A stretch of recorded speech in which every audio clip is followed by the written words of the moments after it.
Welcome to LBB.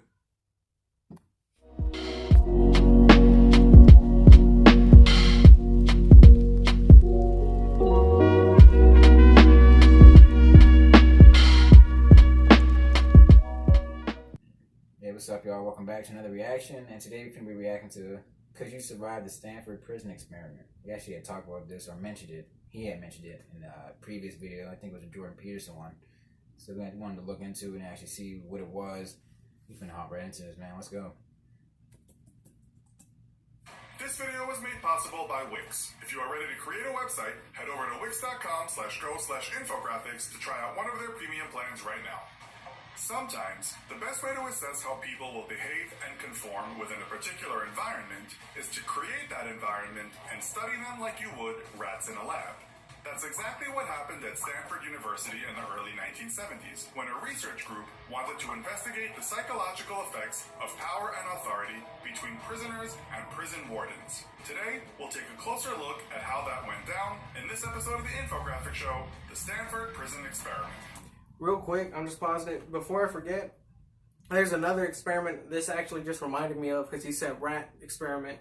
We need to do a reaction. There's this rat experiment where they were seeing how the rat groups, like, I don't know, it's weird. It's like a rat group economy. Someone tried to help me figure it out. And they were seeing how different rats treat different rats because they put them all in one space and they eventually, like, border them off and shit. It's weird. I'll fucking find it. The Stanford Prison Experiment was conducted at Stanford University between August 14th and 20th, 1971 by a research group led by psychology professor Philip Zimbardo, who ran his experiment with a group of unsuspecting college students. It was funded by the United States Office of Naval Research as an investigation into the causes of difficulties between guards and prisoners in the United States Navy and United States Marine Corps.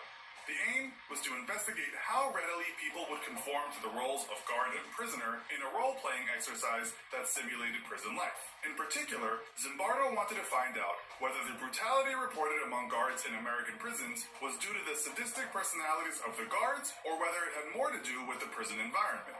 So how did he go about creating this laboratory prison? Zimbardo converted a basement of the Stanford University Psychology Building into a mock prison and then advertised for volunteers to participate in a study of the psychological effects of prison life. More than 70 applicants were interviewed and given personality tests until 24 ideal test subjects had been chosen. They were all male students who were paid $15 per day to take part in the experiment.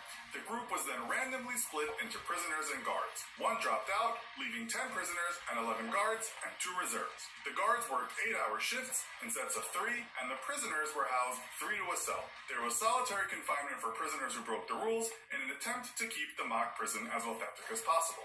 To make it even more realistic, the college students were arrested at their own homes and taken to the local police station. They were fingerprinted, photographed, and booked before being blindfolded and driven to the psychology department of Stanford University and led to the basement prison. They were then stripped naked and had all their personal possessions removed, which were locked away. They were given prison clothes and bedding, and they were referred to by their number only.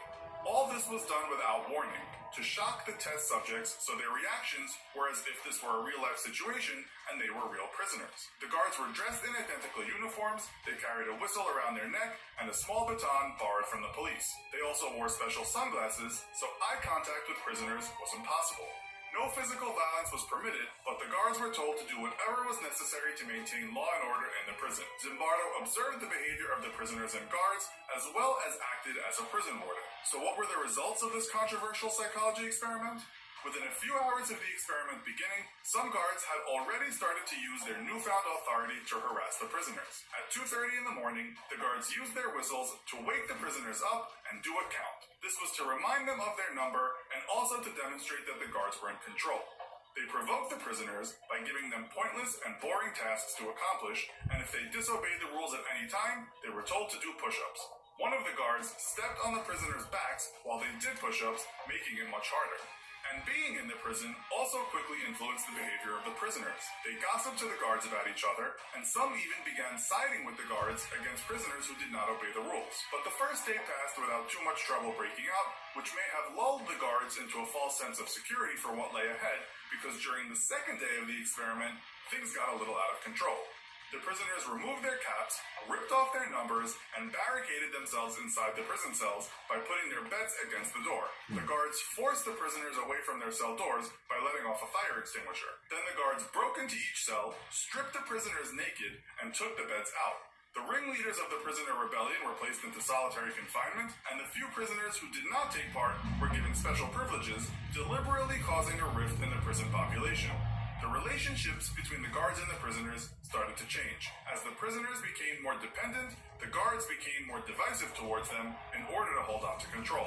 As the experiment progressed, some prisoners faced emotional and psychological effects from the experience. Only 36 hours in, and prisoner 8612 began suffering from acute emotional disturbance and disorganized thinking, which resulted in uncontrollable crying and rage. The guards told him he could not leave, and he soon began to act crazy and to scream, at which point the psychologists realized they had to let him out.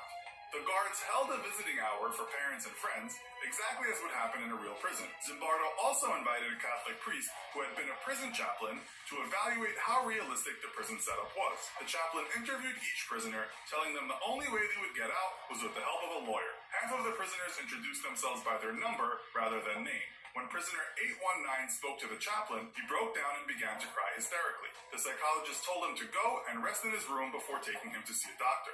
Zimbardo wanted the experiment to run for 2 weeks, but just 6 days in, he had to unlock the doors. Christina Maslach, a Stanford PhD who was brought in to conduct interviews, was shocked when she saw how the prisoners had been abused by the guards. "It's terrible what you are doing to these boys," she said. Years later, Zimbardo noted, "It wasn't until much later that I realized how far into my prison role I was. I was thinking like a prison superintendent rather than a research psychologist."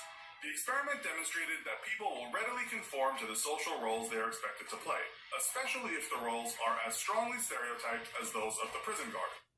I read one of you on the comments. Most of our subscribers seem level-headed, but we were talking about Nazi Germany, and this, I don't know if it was a lady or a man, but one of you said the entire German nation of people were mentally ill during World War II.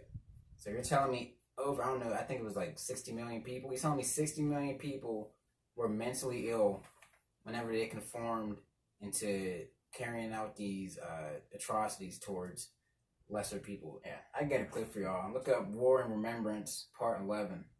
I won't say no more. Just look that up and watch that. And I'll right back into this. In the words of Maria Konnikova, a Russian-American writer with an AB in psychology who writes for The New Yorker, the lesson of Stanford isn't that any random human being is capable of descending into sadism and tyranny. It's that certain institutions and environments demand those behaviors and perhaps can change them. The Stanford prison experiment is one of the most controversial studies in the history of social psychology. It was even turned into a film in 2015 starring Billy Crudup, who played Philip Zimbardo. While this experiment turned out pretty horribly, what doesn't have to suffer the same fate is your website. But yeah, man, this was a good video. If you enjoyed the reaction, make sure you hit the like button, subscribe, and share. Thank you for supporting LBB, and we'll see you next time. Peace.